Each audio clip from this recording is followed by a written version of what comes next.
Hello and welcome back to our channel. Before we start, I would like you to hit that red subscribe button so that you never miss out on any of our videos.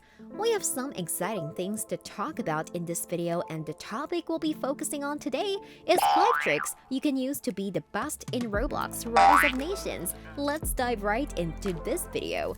Beginning with number 5, a trick that you can use to be the best in Rise of Nations is to develop cities. Now, this isn't much of a trick, but based on my own personal experience playing the game, a lot of players don't know what developing cities is actually beneficial. When you develop a city in Rise of Nations, it boosts with your country's economy and manpower. This would allow you to build more structures and recruit more people to be in the military.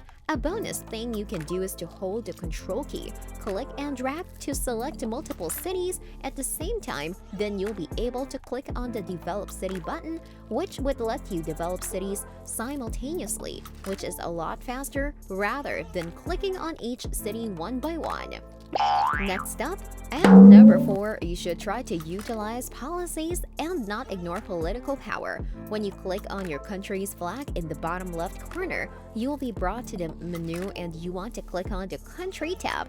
What you need to do next is to click on the Policies button, which is next to Ideology. After that, you will be greeted with a wide selection of policies that you can implement in your country. Make sure to choose the ones that will benefit the economy, factor output, resource output, and military.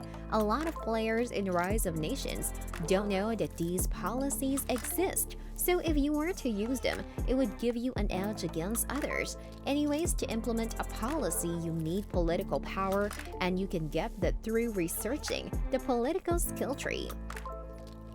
Moving on to number 3, you should prioritize training your troops. Training your units and Rise of Nations is one of the most important things if you're planning to invade another player or liberate another country. If you don't train your troops, they will easily die in battle and they won't be able to conquer the territory as fast as troops that have even trained. You should also keep an eye out for specializations. For example, if you're playing as South Africa and you're planning to invade your neighboring countries, make sure to train your troops with jungle specialization. And if you're planning to invade or conquer territories in Canada, make sure to train your troops with a winter specialization.